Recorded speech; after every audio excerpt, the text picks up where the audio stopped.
welcome. And if you please stand and repeat the pledge. I pledge allegiance to the flag of the United States of America and to the republic for which it stands, one nation, under God, indivisible, with liberty and justice for all.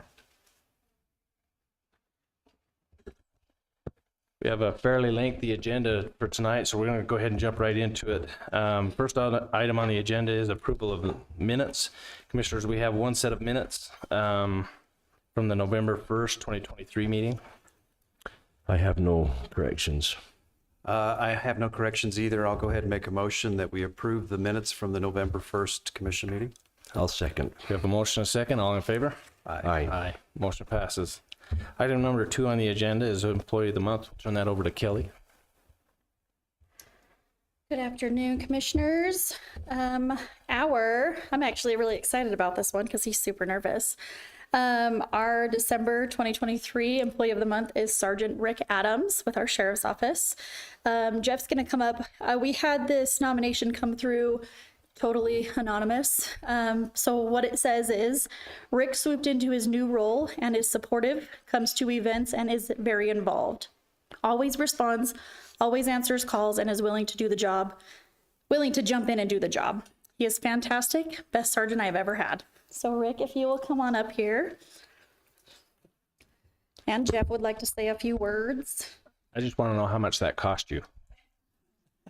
It's anomalous, isn't it?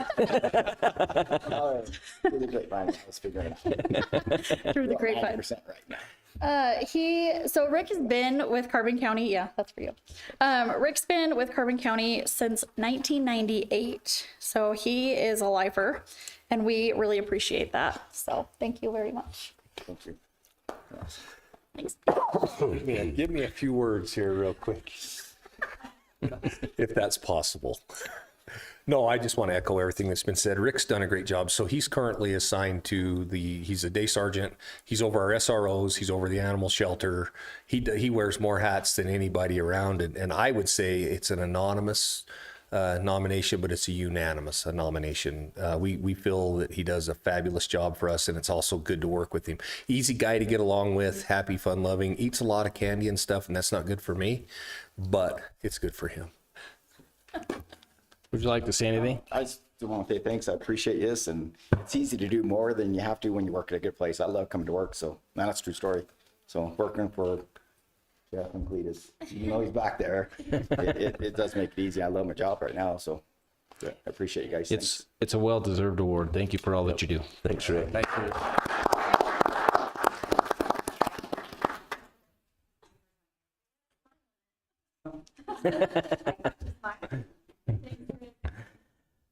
Okay, item number 3 is the Super Service Award. We'll turn that over to Tina.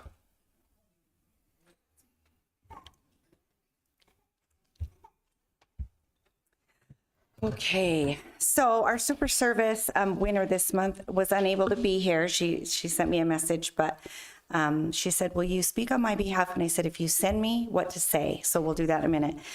First, will we read the nomination?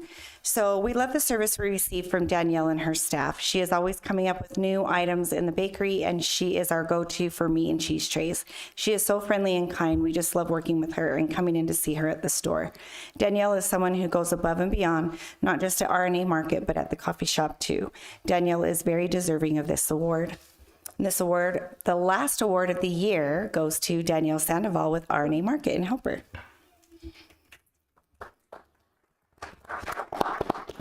Let's see if I need my older lady glasses. Okay, so Danielle says, she says, you're the best. Thank you so much. Please say that I'm sorry I couldn't be there because I'm busy in the bakery with holiday orders, which I am very grateful for all the customer support. We couldn't be here without them. And I'm also thankful to be nominated for this award. Thank you so much, Carbon County. That's it. Okay. All right. Well, thank you, Tina. Do you want to just stay right there for just 1 second? Sure. The next item is open seal bids bid requests for qualifications or RFQs for tourism and marketing. Do you want to explain just a little bit what we're trying to do with this tourism and marketing request? Yes, absolutely. So we have been working with an ad agency, as you know, for the past 4 years, and they've just been wonderful. We are in need of some different types of services, and because our current ad agency's cost was going up quite a bit, we decided that we should probably go out for bid. And there's two sides of that. So we have content creation, then we have media buys, which is more of a marketing side. And so the board voted that we do go out to bid, and so that's what we've done. And we're looking, I believe our current agency even put in a bid. So we're excited to see what has come through and what's going to happen in 24. So Thank you. I believe we have 7 bids.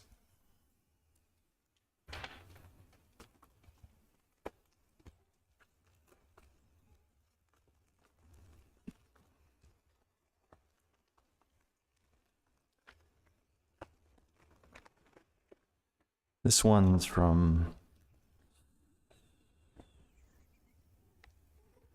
Relic Agency at a Provo.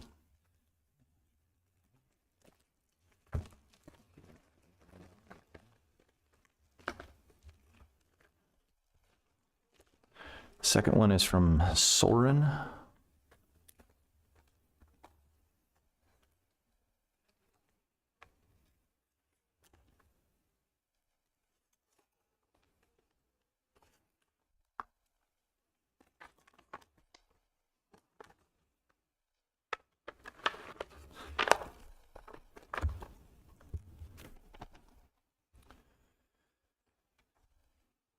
Soren.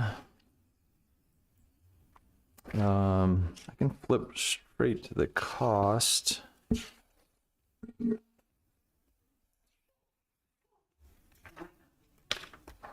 it might be best just to announce who's got bids.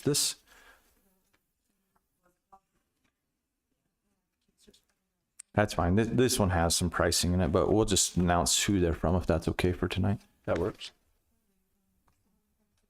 Do we not want to do pricing now?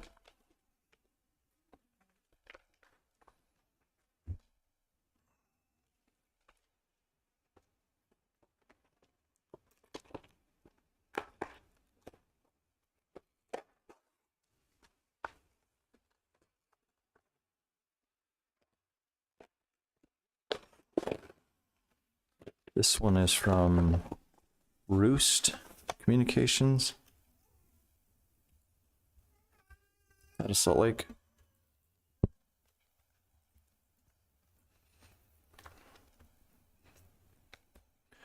And this one's from Hub Collective out of Washington.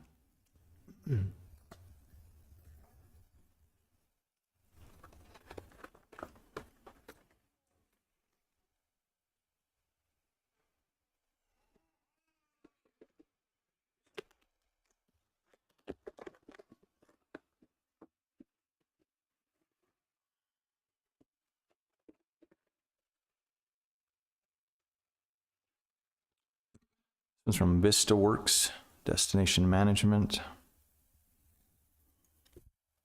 I don't know where they're out of. They are out of Colorado, Buena Vista.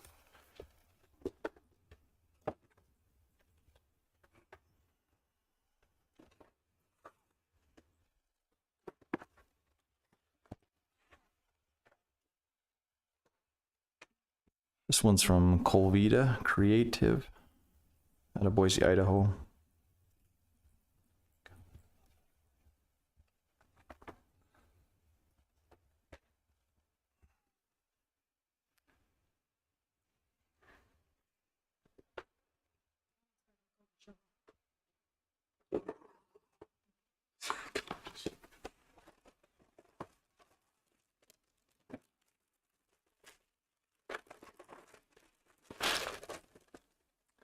This last one's from Golden Shovel.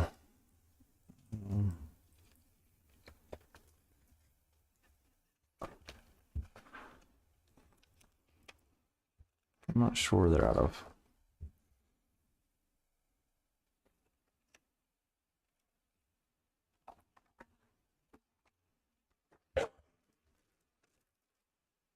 So since this was a request for qualifications, will there be a selection down to say 2 or 3?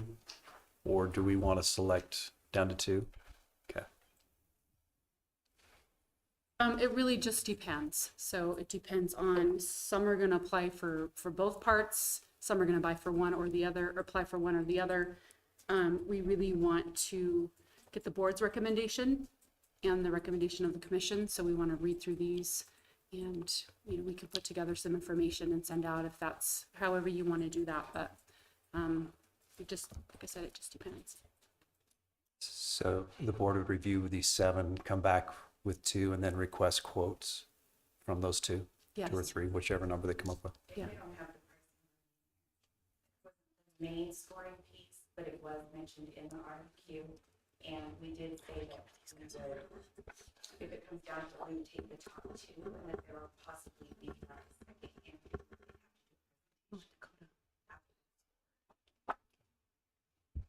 Okay, With that in mind, if you're ready for motion, I'm ready for a motion. I'd just like to say these are the most unique names we've ever read here. But I'd make the motion that we allow for Shani and Tina and Commissioner Hope to review these with the board and make some decisions, whether it's to, you can leave it up to them whether it needs to come back to us for any further thing other than a final vote. And I'll second that motion. We have a motion and a second. Any further discussion? All in favor? Aye. Aye. Motion passes. Item number 5 is open sealed bids for UTV side by side with dump bed for the weed department. We didn't receive any bids for this one.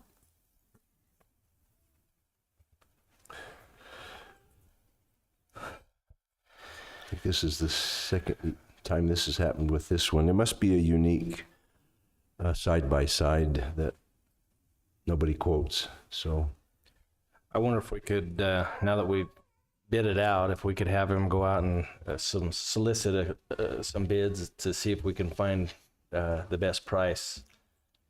I'll make a motion that we allow Chris and Commissioner Jensen to solicit bids for the ATV they're looking for. I'll second that. We have a motion and a second. All in favor? Aye. Aye. Motion passes.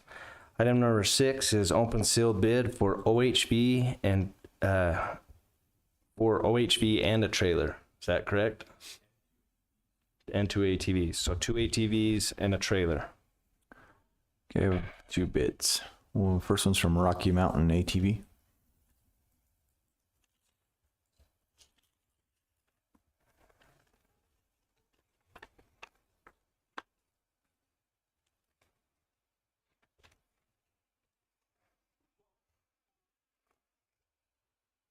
Looks like they state that they are providing a bid for the following items: 2024 Polaris General XP 4-Sport, a Yamaha Grizzly 700s, and a 28, I believe that says 28 foot, but that doesn't seem right.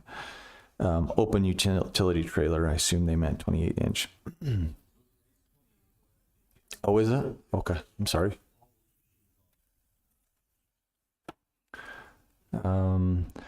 The 2024 Polaris, the bid is $25,414. The Yamaha Grizzlies are $10,493 each. And the Echo 2024 trailer is $5,999.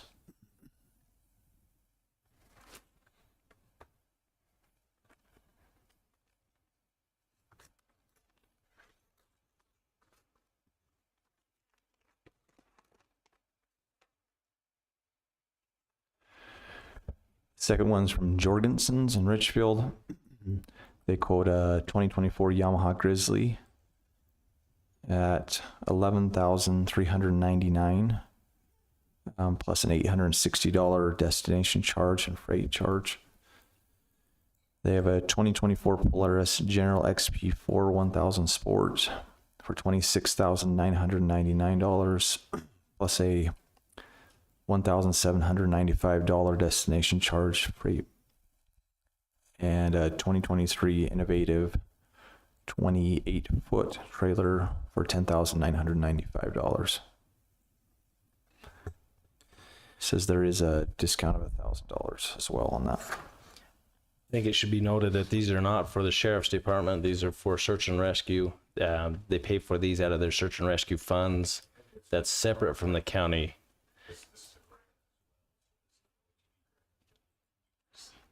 Okay, thank you. Perfect. Thank you. No questions? I have no questions either. I'll go ahead and say that, make a motion that we acknowledge the two bids and give them to the sheriff and Commissioner Hopes to review for approval. I'll second that. We have a motion and a second. All in favor? Aye. Aye. Motion passes. Item number 7, presentation of the 2024 tourism budget recommendations. Barbie, I think, is standing in for Mayor Peterman. Yes, that's what I was going to say. I'm here before you. Good afternoon, Commissioners. I'm here today because our Tax Advisory Board Chairperson, Lenise Peterman, is out of town, and I'm the Vice Chairman of the board, so I'm here to present the 2024 proposed budget. At our last meeting on November 14th, Tina presented this proposed budget. I believe all of you have that in front of you. We went over each line item, and the board approved the proposed budget to bring to you today.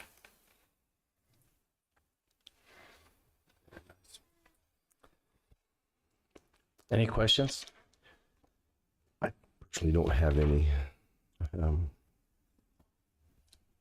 I don't have any questions either. I'll be happy to make a motion that we approve the tourism budget as recommended by the board. And I'll second that motion. We have a motion and a second. All in favor? Aye. Aye. Thank you for your consideration. Thank you again Thank for you, all the work Barbie. that you do. Thank you. I appreciate it. Item number 8 on the agenda is consideration of possible approval for Jones and DeMille to seek grant funding for Carbon County Road Department. We have our road department supervisor here. Daniel, would you like to speak to this? Yes, thanks, Commissioners. The request is to allow Jones and DeMille to apply for funding through UDOT's Technical Assistance Program or Planning Assistance Program. The funding value will be between $80,000 and $100,000 that can be put towards planning of master transportation plan throughout the county. Our match for that funding would be approximately 5%. If awarded the funding, we would then seek bids for an engineering firm to provide that planning assistance and use those funds to pay for that. Sevier County and Tooele City have both adopted their master plans officially and are using those. Some of the benefits for having a master transportation plan, it would allow our planning and zoning department to put some requirements on developers as they add traffic to existing roadways, as they consider options for new roadways. It would enable us to maintain travel corridors that are not existing yet, but that we feel will provide connectivity throughout the county in the future as development takes place. Ultimately, we would be provided with a plan that could be adopted and become formalized for the county. We would want to mirror that with Price City and hope that those desires for connections and quality of life improvements would be shared.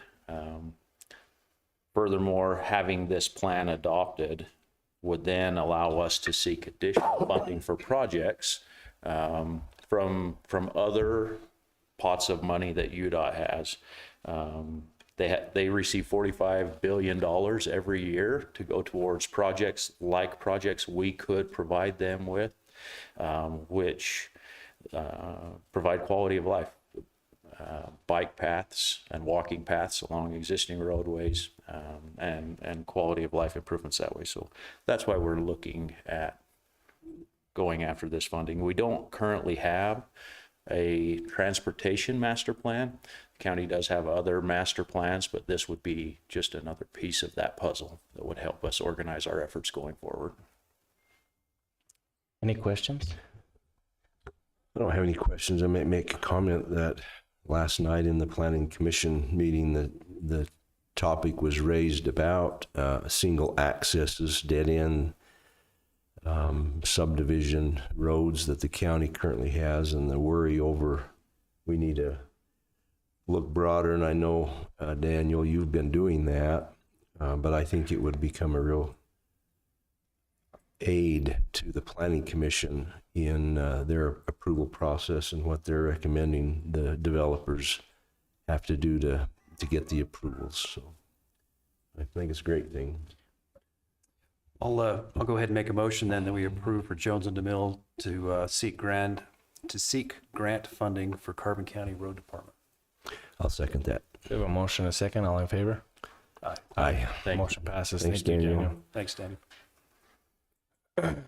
Item number 9 and 10 kind of go together. Item number 9 is consideration and possible approval of tax management software agreements with Coins.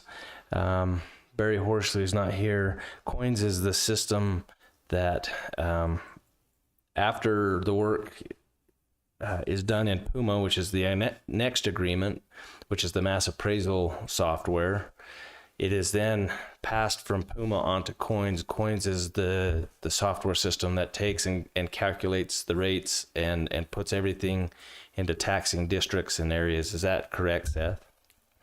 Yeah, it's our property tax management system. It's mainly for the public side of things, for what goes to the public in disclosure and tax notices. Perfect. Thank you. Any questions on the Coins software management agreement? I don't have any questions. I'll make the motion that we approve the tax management software agreement with Coins. And I'll second that motion. We have a motion and a second. All in favor? Aye. Aye. Motion passes.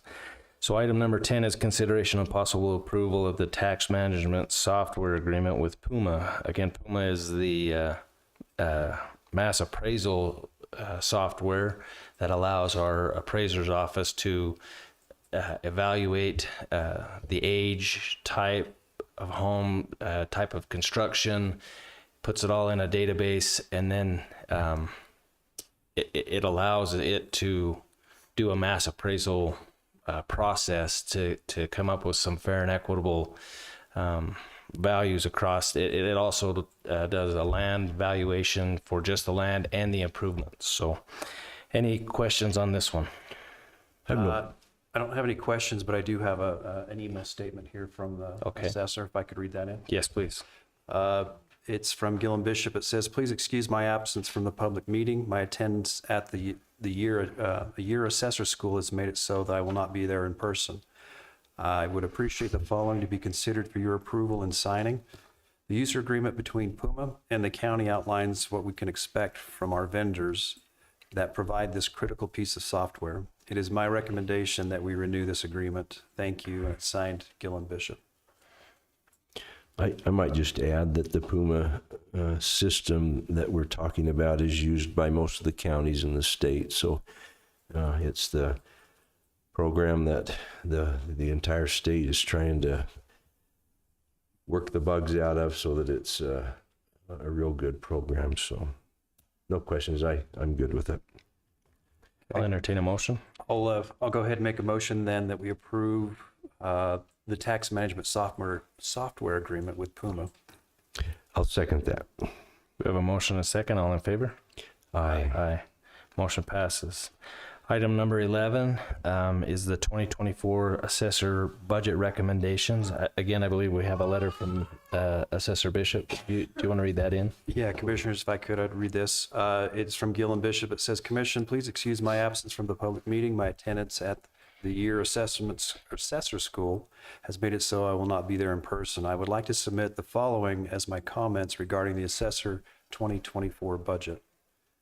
I have appreciated the ongoing discussions over the budget for the Assessor's Office of 2024. The following items I would like to raise.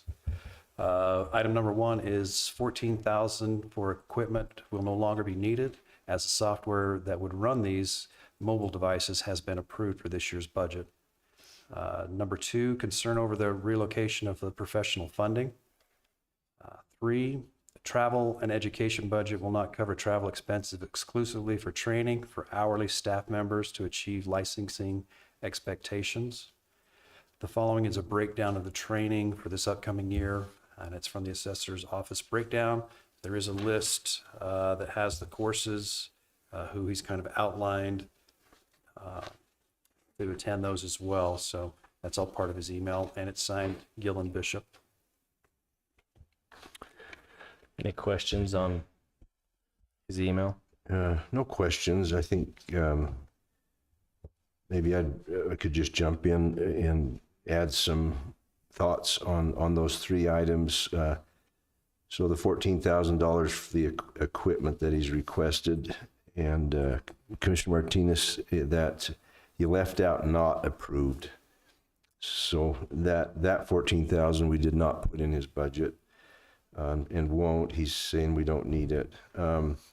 Item number 2 is the money that's been budgeted in 2023 for Payne for the commercial appraiser. And we put $105,000 in the 2023 budget for that. We've hired an independent commercial appraiser to do that work, and that money is being used to pay for those services. And I think what Mr. Bishop would like is for those dollars to stay in his budget, and we have discussed not putting those in his budget and keeping them in a separate fund to pay for those services for the commercial appraiser, and also for Kevin Ewell and the work that he's been doing.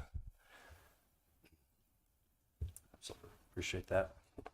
And I guess the third item, you want to take that, Tony? I've totaled that up, and I think we should increase the budget from the $6,000 that we have in our budget right now. The cost to send the 4 employees in the assessor's office plus 1 new person that's anticipated would take a budget of $13,725 to send them to the classes next year that are being requested, not only by us but the state. So I think we should increase that line item. Do we want to do that on this item or when we review the 2024?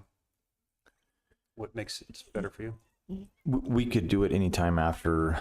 The tentative budget that we'll present tonight can be adjusted anytime until it's approved as a final budget in our next commission meeting. So we could even do it next commission meeting if needed. Okay. Sounds good. Thank you. Anything else on this one? No. Okay. And thank Mr. Bishop for working with us on this. Item number 12 is consideration of possible approval of resolution number 2023-05, appointment to board applications to the Carbon County boards for 2024. Commissioners, we have several boards and several appointments to be made tonight. Let's start with planning and zoning. We have 2 spots available and 1 alternate spot, potentially 1 alternate spot. If one of the alternates is moved to the board, we would then open up an alternate spot. We have applications from Lisa Simmons, Scott Bruno, Lena Topolovic, and Oren Stainbrook. Does anybody have any thoughts on who they would like to see serve on this board? I think Scott Bruno was currently on the board and Lisa Simmons was an alternate. Is that correct? Yes. Maybe I can jump in here in meeting with our planning supervisor, Todd Thorne. He has made the following recommendations that I would agree with and make a motion that we reappoint Scott Bruno for another term. This would be the beginning of his second term. And move Lisa Simmons from an alternate to a permanent position on the board and appoint Orrin Stainbrook as an alternate. I will second that motion. Okay, we have a motion and a second. All in favor? Aye. Aye. Motion passes. The second board that we have is the Career Service Board. We have 4 spots available, but we've only received 2 applications, one from Ellis Pendleton and another one from Nathan Woodward. I would make the motion that we approve both Ellis Pendleton and Nathan Woodward for the Carbon County Career Service Council. I second that. All in favor? Aye. Aye. Do we want to re-advertise for that? Just see if we can get some more applications. Yeah, let's re-advertise and see if we can't get some more for that one. The Tourism Tax Advisory Board, there are 4 spots available, and it looks like we have 4 applicants. Mayor Lenise Peterman, Tim Riley, Barbie Heck, and Scotty Draper have all applied to this board. Might mention that Nathan Woodward also has applied, but doesn't qualify as one of the affiliate from the tourism or the restaurant and hotel. So it really doesn't fit there. Okay. I will say that Lenise Peterman, Barbie Heck, and Scotty Draper are currently on the board. So I would make a motion that we approve Lenise, Barbie, Scotty to continue on, and also add Tim Riley as a new board member. And I second that. We have a motion and a second. All in favor? Aye. Aye. I guess it's important to note that this board is made up of, it has to be one more person from industry. So either working in the restaurant or the hotel or the tourism industry than other board members. So the other board members can be from whatever sector or whatever organization, but we have to, by the state statute says that we have to have one more from industry, from the tourism side of industry than other board members. And that this accomplishes that. So thank you. The next board is the Housing Authority Board. We have 1 spot and we have 2 applicants, Kenneth Fallon Jr. and Ellis Pendleton. Do we have any suggestions there? I would make one suggestion. I need to do a little more homework with the Housing Authority. I'd like to table this one until our next meeting and make a decision then. Okay, I'll make a motion then that we table the Housing Authority applicants for the board. I'll second that. We have a motion and a second. All in favor? Aye. Aye. We'll table that one until next meeting. The next board is the Weed Board. There are currently 5 spots available. Excuse me. And we have 3 applicants, Lena Topolovic, Ellis Pendleton, and Orrin Stainbrook. So again, we probably ought to, this one's a difficult one. We haven't filled this one for probably 8 years or so. We're excited to have 3, but let's go ahead and re-advertise on this one as well. And there may be a couple that served on it some time ago from the farmers side of the county, and Chris Rowley, our weed supervisor, is going to talk with them and see if they won't come back and work on that. But all of the appointed positions have, we will. But right now, there's no board members that have an active term going right now. So I'd make a motion that we approve appointing Lena Topolovic, Ellis Pendleton, and Orrin Stainbrook to the weed board. I'll second that motion. We have a motion and a second. All in favor? Aye. Aye. The next board is the Water Conservancy District. We received 2 applications, one from Russell Seeley and one from Lisa Simmons. However, it's very specific in where you have to live to be appointed to certain districts. And Lisa Simmons does not live in the correct district for this position. So we really only have one person that applies.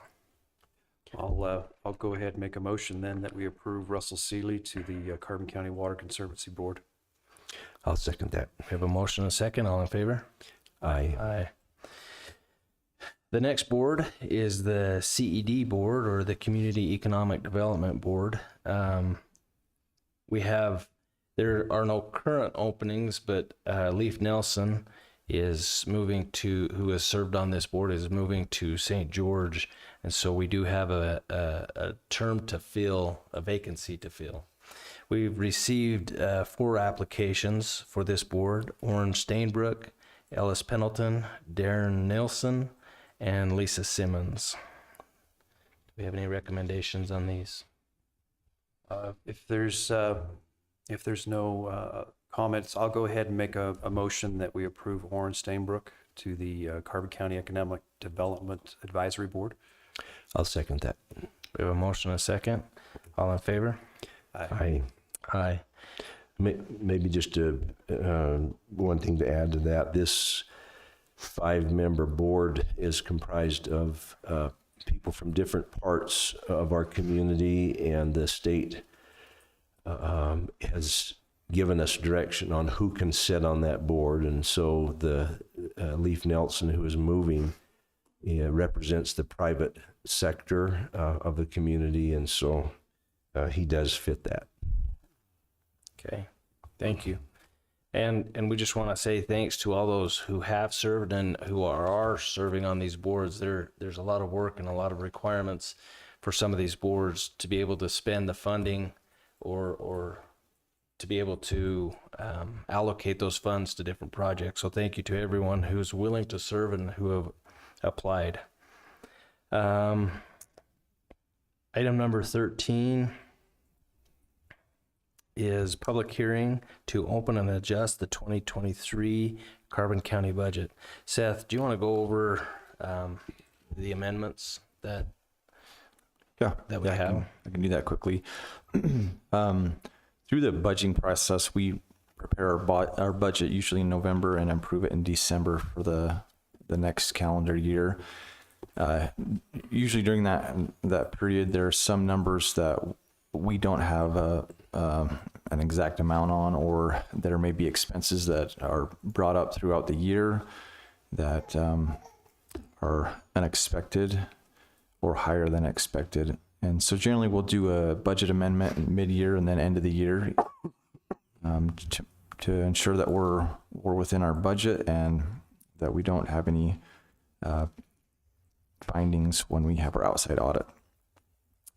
So these are a few, I'll go through them at a high level, fund by fund, and just review them. And if you have any questions, we can go over that at the end.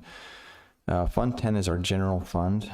In the amendments today, we're proposing that we add $10,000 to the commission's budget for Kevin Ewell, who's working in the assessor's office. We're proposing $120,000 added to our public defender budget.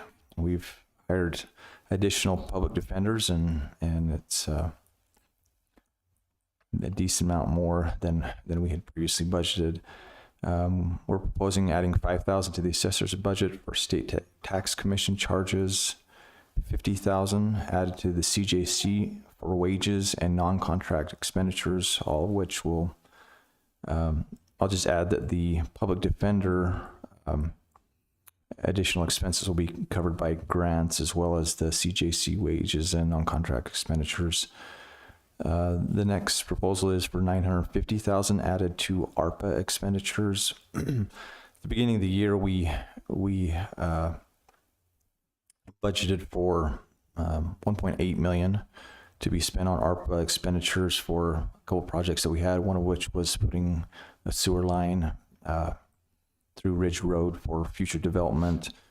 We were able to finish more of that project than we had anticipated this year, and therefore there was additional expenses. But again, the ARPA funds that we received totaled about $4 million, so they usually cover what we've budgeted here. And if I could, sorry. Yeah, go ahead. The ARPA funds are for select projects. It's not just for any whims that we may have. Right, yeah, that's a good point. The ARPA funds that we received, they have to be used for specific purposes. They're restricted, and they also have a time period. We have to spend them by a certain time.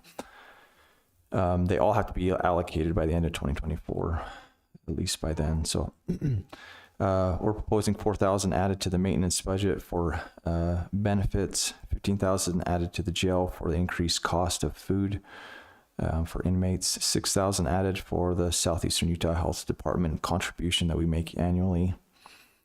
$25,000 added to weed and mosquito for a side-by-side that we talked about tonight.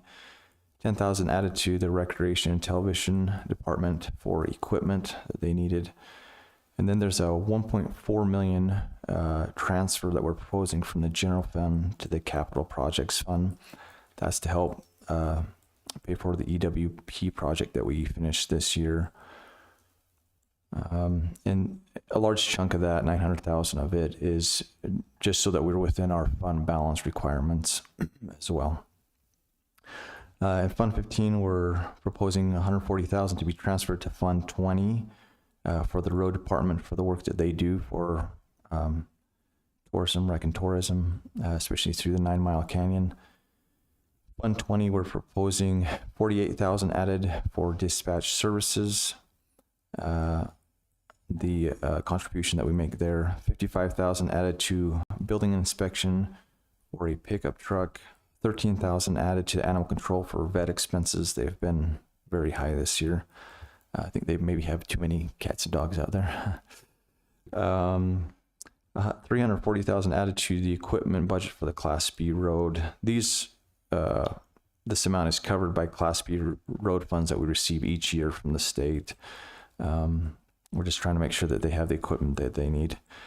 Fund 26, we're proposing 22,000 added for maintenance at the fairgrounds. There were some additional costs that this year, a lot of things have gone up. And then finally, 250,000 added to Fund 54 for the airport remodel project. It was we expected that a lot of this cost would come through in 2022, but because of the project and how it unfolded, a lot of it ended up in 2023, which is fine. It's covered by grant funds as well. Those are all the proposed budget amendments we have for the 2023 budget. If you have any questions.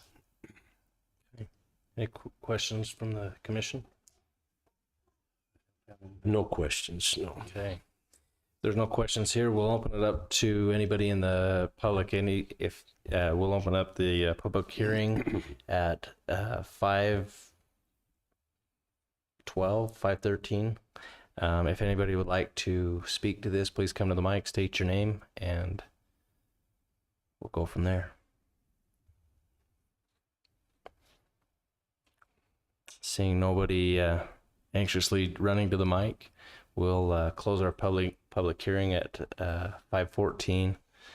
I'll entertain a motion. I'll make the motion that we close the public hearing. I'll second.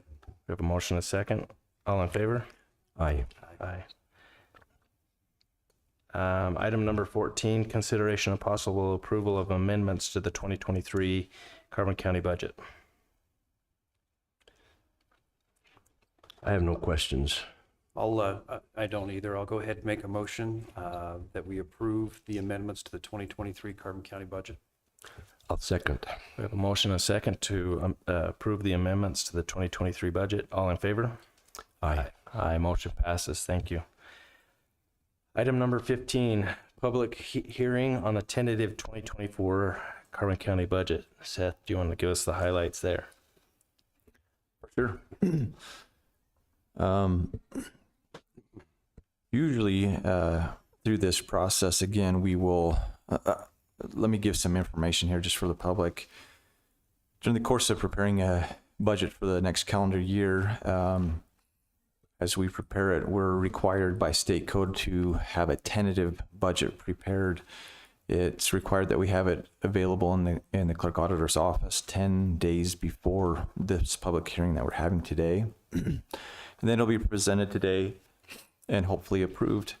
But it is only the tentative budget. And then as part of the public hearing process, there can be adjustments made to the tentative budget before approved in our next, anticipated to be approved in our next commission meeting as our final budget.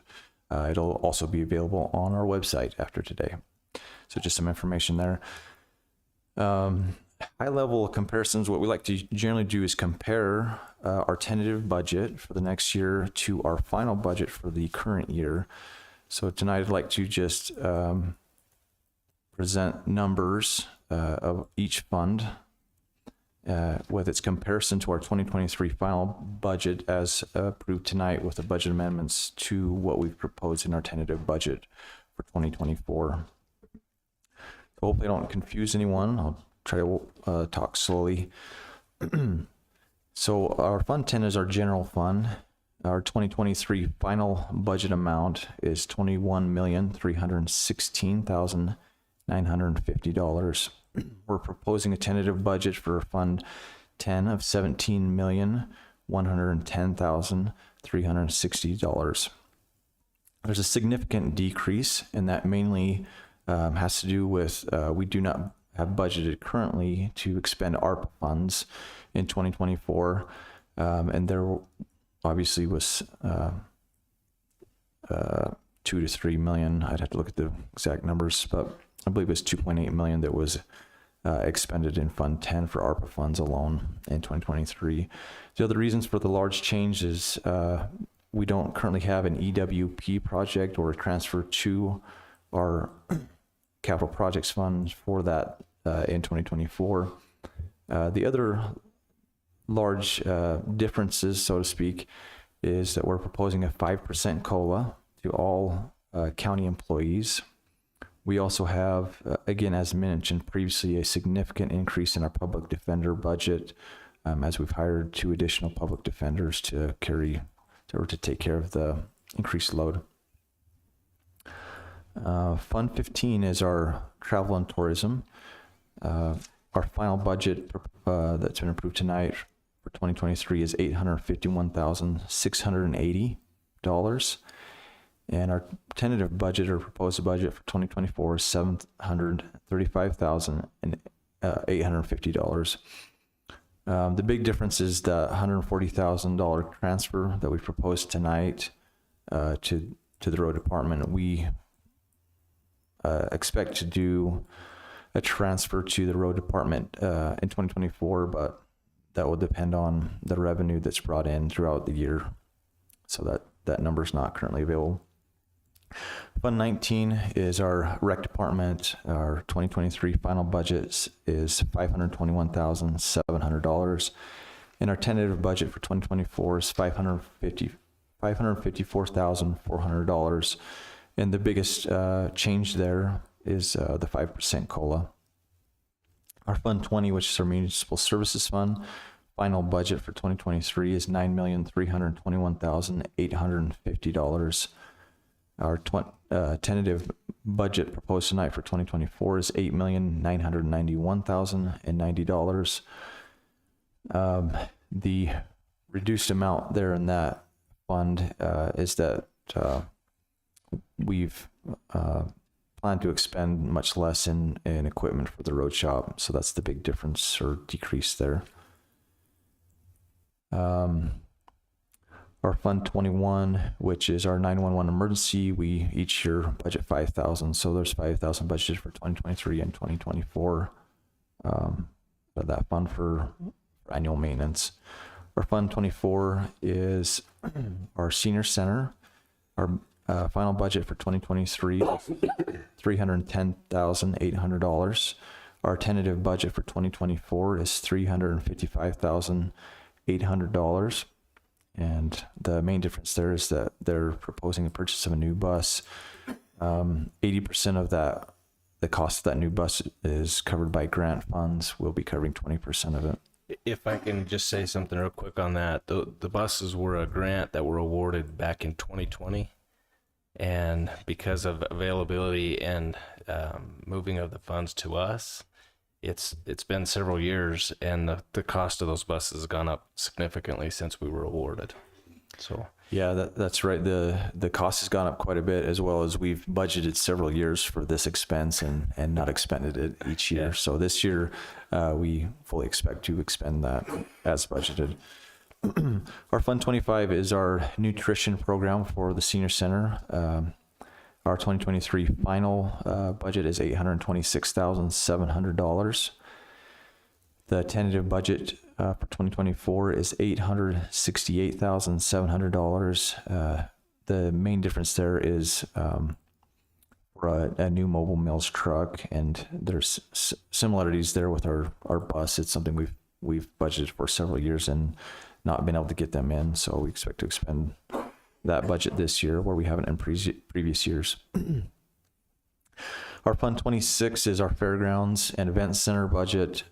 Our final budget for 2023 is $656,000.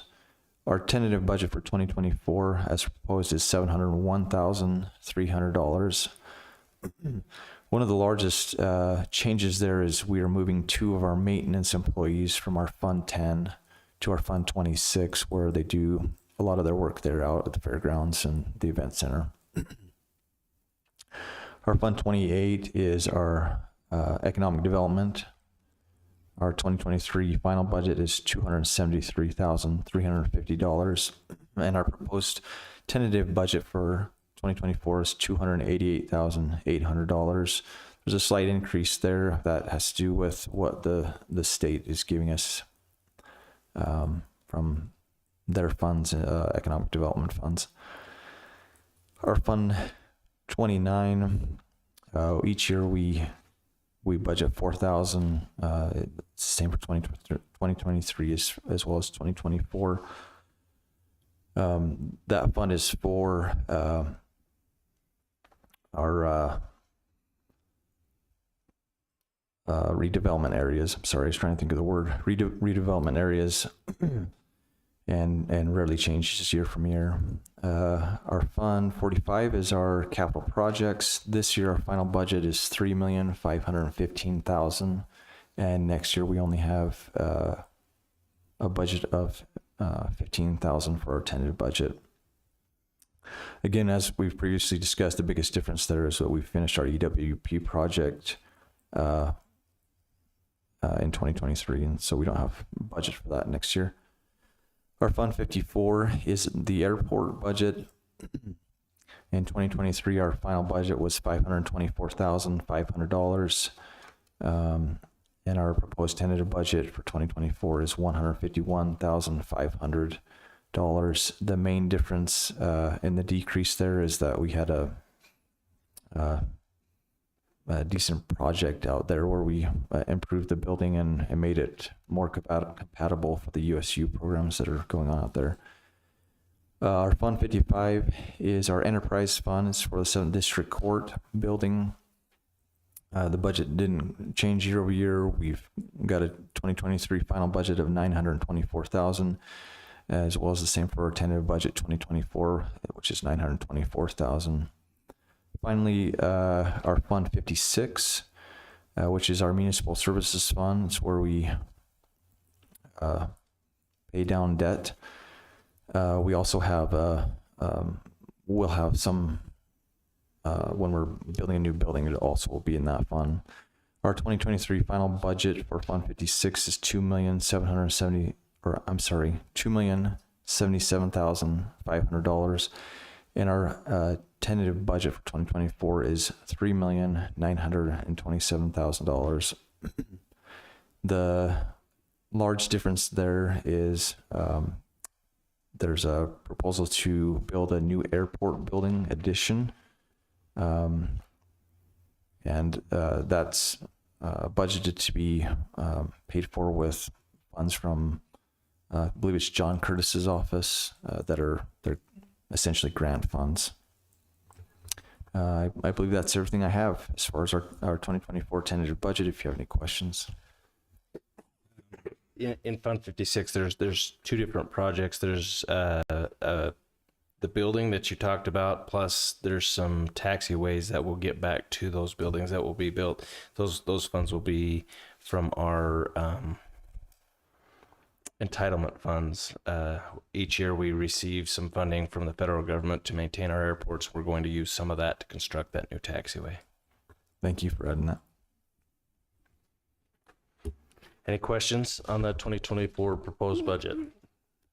Have I none. have no questions. If not, we'll open up the meeting for public hearing. The public hearing will start at 5:26. Anybody that would like to speak to the tentative budget, please come to the mic, state your name.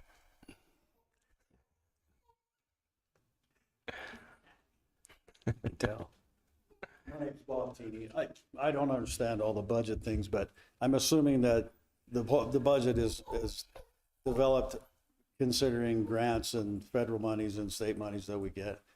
So the increases and decreases are it sound like they're covered, but what percentages of the budget is covered by grants and other monies besides the county tax monies? It'd be hard for me to give you an exact percentage right now, but I'd love to chat with you. If you could come to my office, I can get that number for you. But quite a bit, as you've seen, is covered by grant funding, especially when we're doing large projects like out of the airport or the EWP or any of those that we've mentioned tonight. The ones there's quite a bit in our general fund, which our general fund we've have a budget of $17 million for next year. And we probably have about 1.5 million of that is covered by grant funds. A lot of that is covered by taxes and fees and that type of stuff. So Just the ballpark figures, would you say like 20%? I could give you a figure, but then I'd have to tell you I was wrong tomorrow. And it depends on the department as well. There are several departments like the senior center. Again, to give you a ballpark figure, it's probably 35 to 40% of that budget is federal and state funding, and the rest of it comes from county funds. Again, that's just a rough ballpark. I don't know if that's right. We have other departments like the Children's Justice Center, our emergency management that have funding. In the sheriff's office, we have a little bit of funding that comes in for our victims advocates. Through grant funding. It's called the VOCA grant. There are, I guess it just depends on which department or as a whole county, which ones are operating off of some, either federal or state grants versus other departments. The general fund, I don't think has too much of it except for the indigent defense, grants. There's probably a few other. Yeah, you got the main ones in the general fund. The CJC is mainly funded by grants, as well as the emergency services is mostly covered by grants. So is our public defender. Those are the main ones. All of those expenditures are covered by grants. The reason I ask, I mean, obviously your taxes, my taxes keep going up. I think it's a fair question to let the public know how much is actually covered by other grants. So, I mean, it might take the heat off of you and relieve some of the tension on all of us. Yeah. And my other question is, I hear the ARPA fund and the EWP, so I'm uneducated on that. So I just. Those are What great are they? questions. So ARPA is the American Rescue Plan Act. Yes, that's correct. And that was federal money during COVID. there was some COVID fundings, and then right after that, they passed ARPA, or the American Rescue Plan Act funds. They were giving that money to municipalities and counties to help offset some of their budgets because of the effects of COVID. And then EWP is the Emergency Watershed Protection.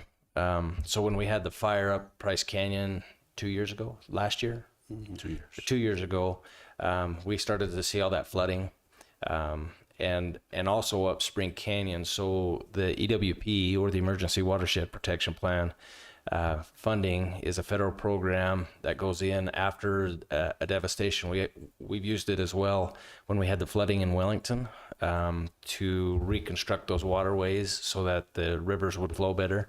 And that's what those funds are tied to. After a disaster, they're meant to come in. The replacement of the box culvert underneath Highway 6. There was some work done up that canyon that was paid for by the private landowner. And then we did some waterway work up Spring Canyon to improve the roadway and allow that water to not damage any more of our infrastructure. So that's what those are for. Any questions on those? No, I don't think so. Just need an understanding. And then on the economic development, keep hearing, well, I was at another meeting, they talked about possibly getting a large industrial business out on Ridge Road. So is the money that's in the budgeted for the economic development, is that used for improvements made for utilities and whatnot for that? Or, I mean, where's money set aside for growth in the county? As far as jobs and stuff like that, I mean, where does that come from? I mean, you hear every time new business wants to come in, they want a tax break here, they want a tax break there. So it has to be taken from somewhere, and the money comes from somewhere. I'm just curious where that's from. When those new businesses come in, those are taxes that haven't been received. So the confusion comes in is when there's a tax break is given, it's something new to the county. And it's not that we're taking existing tax dollars and giving it away. It's just basically reducing the amount of taxes that business has to pay. So it's not taking already existing tax dollars and giving that back. A lot of times we set up what's called a CRA. Again, acronyms, government loves them. It's a community reinvestment area. In that community reinvestment area, that's our ability to set up an incentive to get a business to come in, and we can take some of the taxes. So if they build $1 million structure, we can say, okay, a percentage of that, 25, 50, whatever percentage we agree upon with the company is then set aside for infrastructure. So any infrastructure that they put in, they could roads, sewer, water, power, those types of things, they can come back to that community reinvestment area, and if they get 25% of their taxes, they pay the full tax, and then we remit 25% of that back to them for payment of or for putting in that infrastructure. So a lot of the funding that we have comes from those CRAs. To help those businesses get kick-started with their investment in the infrastructure. The ARPA funds, we also use some of the ARPA funds, the American Rescue Plan Act funds, to again put in the sewer for those an area on Ridge Road, so that we could incentivize businesses to come out there.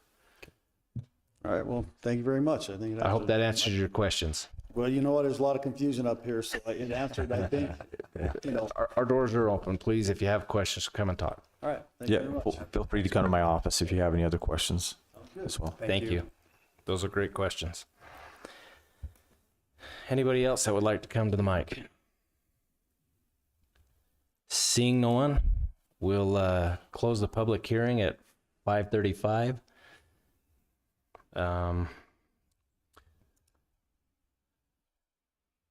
I'll make a motion to come out of the public hearing. We have a motion I'll second. and a second. All in favor? Aye. Aye. Item number 16, consideration of possible approval of the 2024 tentative budget. to tentatively approve the tentative budget. I'll tentatively make a motion then that we approve the 2024 tentative budget. I'll second that. We have a motion and a second. All in favor? Aye. Aye. Item number 17, adjourn as the Carbon County Commission and convene as the Board of Equalization. I'll make a motion that we adjourn as the Carbon County Commission and convene as the Board of Equalization. I'll second. We have a motion and a second. All in favor? Aye. Aye. We are now the Board of Equalization. Item number 18, we have 3 applications for tax exempt status.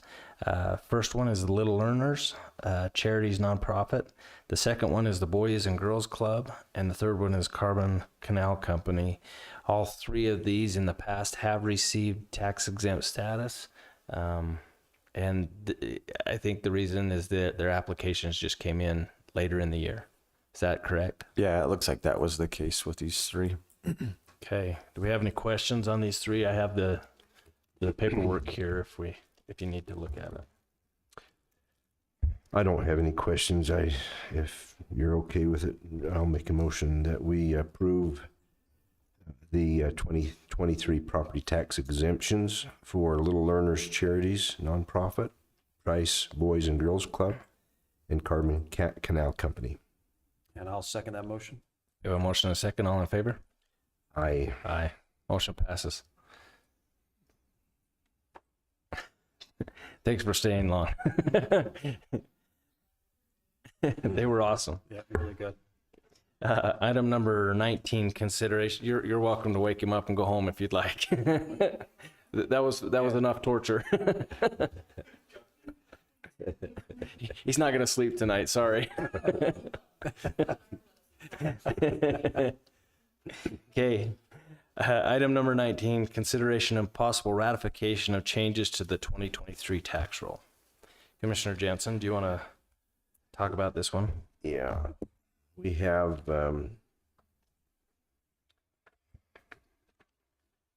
since October 15th, when the Board of Equalization cycle ended, we've had an additional batch of folks who have come forward asking for adjustments to their values and changes where there's been some mistakes made. And so those changes, all of them have been considered. I don't have a number, but there are over 100, and the adjustments that you see in our packet, there are 13 different batches starting on November 4th and ending on December 6th today. And all of those were looked at and adjustments made. And so each of these 13 letters that went to the clerk auditor, the treasurer, and also the assessor are those changes that are recommended to be approved for the 2023 tax roll. Commissioner Jensen, I appreciate your efforts on this and getting this all together. Of these plus 100 changes, were they all consistent in the same issue, or were they various issues?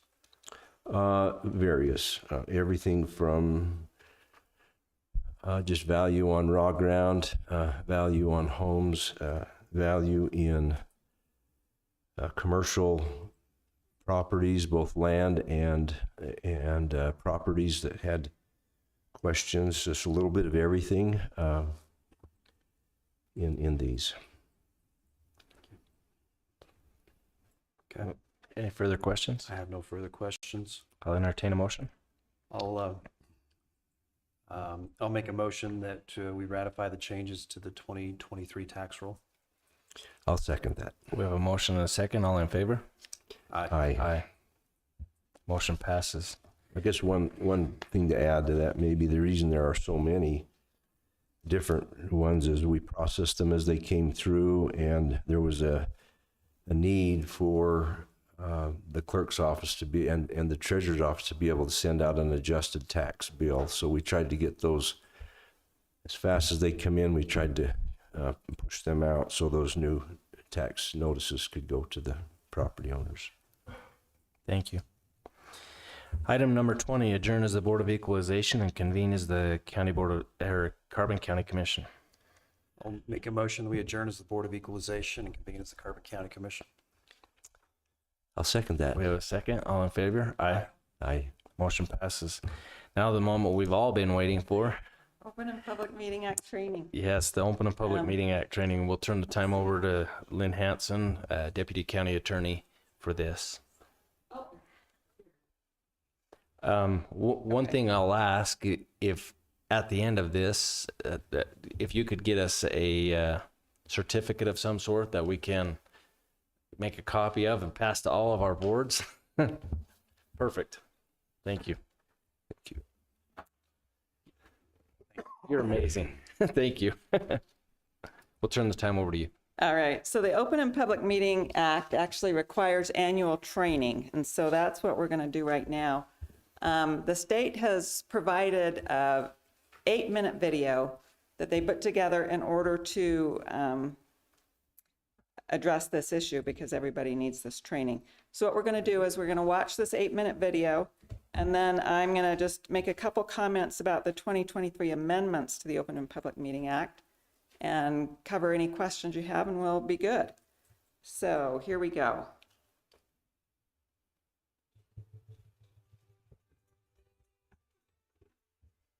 So what is the Open Public Meetings Act? It's the state law that ensures government actions and deliberations are conducted. Before we continue, keep in mind that this video is an overview. Exceptions may exist based on your act. We focus on local government, not state requirements. When in doubt, read the law, consult with your legal counsel. So what's considered an open and public meeting? It's when a public body forum, also known as a simple majority, meets to discuss or act upon government business. It includes the meetings sometimes referred to as workshops or executive sessions. Regular meetings, public hearings, electronic meetings, and emergency meetings are all open public meetings. Open and public meetings don't include chance or social meetings. A public hearing is a type of open and public meeting where citizens have a reasonable opportunity to speak. Public hearings happen when a government adopts a budget, imposes or increases taxes or fees, or transfers money from an enterprise fund. These meetings have extra notice and posting requirements and won't be addressed in this video. An electronic meeting is a type of open and public meeting that's convened electronically, such as via phone or the internet. Remember, the governing body must adopt a resolution, rule, or ordinance allowing and governing electronic meetings. PUMA adds additional requirements too. An emergency meeting may be held to discuss an urgent matter due to unforeseen circumstances. In order to hold a meeting, the best notice that's feasible is provided at the time application of topics to be considered. An attempt is made to contact all governing body members, and the governing body majority approves the meeting. An open and public meeting may be closed to discuss any of the following: a person's character, competence, or health, collective bargaining, litigation, certain real property transactions, including any form of a water right or water shares, with specific restrictions, security personnel, devices, or systems deployment, investigations of criminal misconduct, and private or protected information for the Utah Procurement Code, including trade secrets. A closed meeting may be held only if a quorum is present and the meeting was properly noticed. 2/3 of the governing body present at the meeting need to vote yes to close a meeting. Quick math lesson. 2 divided by 3 equals 66.7%.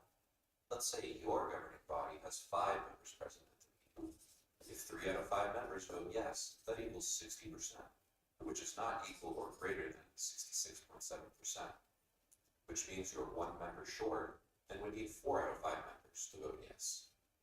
During a closed meeting, a governing body can't interview someone applying to fill an elected position, discuss filling a midterm vacancy or temporary absence, discuss the character, competence, or health of the person whose name was submitted for consideration to fill a midterm vacancy or temporary absence, approve any ordinance, resolution, rule, regulation, contract, or appointment, or take a vote, unless it's a vote on a motion to end the closed portion of the meeting and return to an open meeting. When a governing body closes a meeting, the following must be publicly announced and entered into the minutes of the open meeting of which the closed meeting was approved. The reason or reasons for holding the closed meeting, the location where the closed meeting will be held, and the vote of each member of the governing body, either for or against the motion to close the meeting.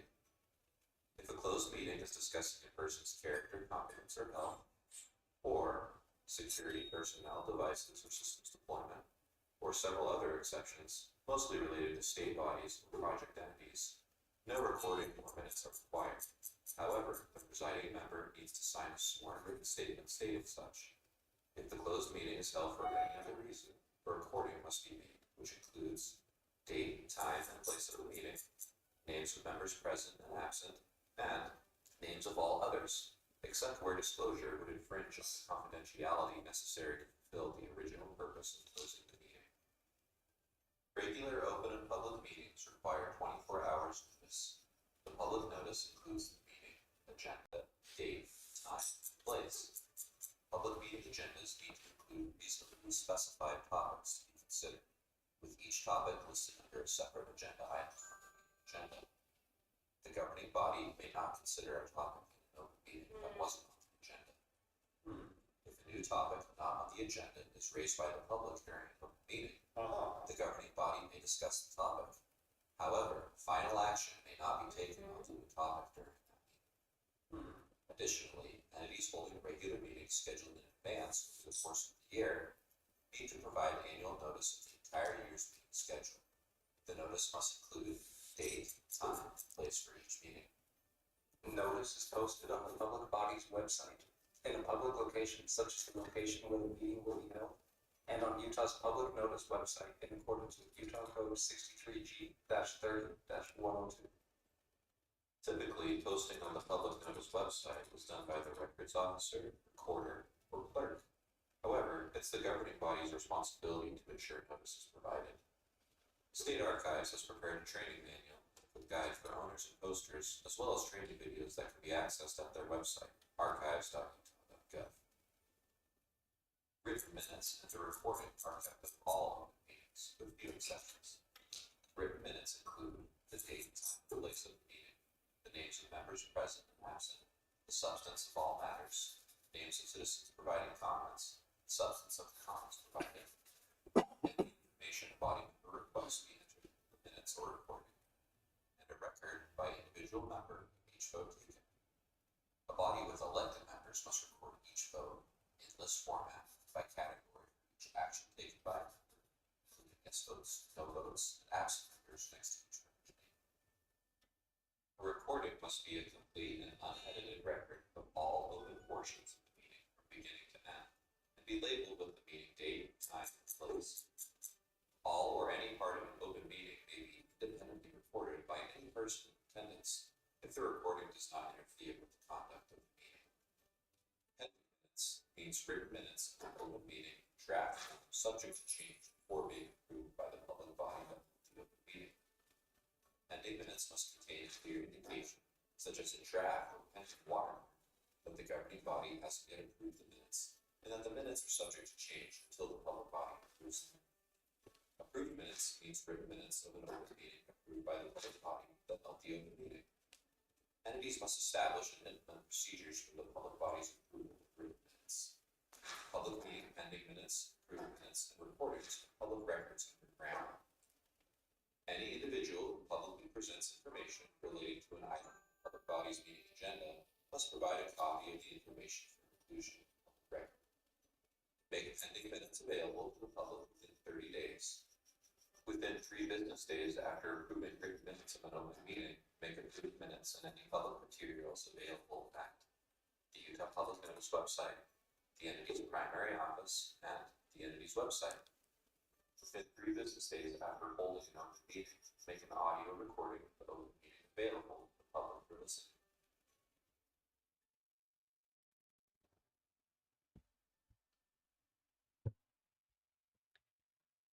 All right, so the 2023, the legislature in 2023 has made a couple of amendments to the Open Public Meeting Act. They are now requiring school boards to allow reasonable opportunity for the public to provide verbal comments. So that's somewhat interesting because we have had the question here as to whether or not the public, like were we required to have the public make comments? And the answer is no for this this commission. However, it is kind of moving toward requiring more, and that they're now requiring school boards to do that. They also have removed the requirement to provide notice to newspapers or local media correspondence. Anybody have questions? Or I know you guys are experts on this by now. Not experts. So many. We still lean on you to help us. Well, just remember, it's, key to democracy, having open and public meetings, and please ask if you have any questions in the future. All right. Thank you. Thanks, Lynn. Thank you. Appreciate it. That brings us to the end of our agenda today. I'll entertain. Motion to adjourn. We are adjourned. Thank you for coming. Thank you.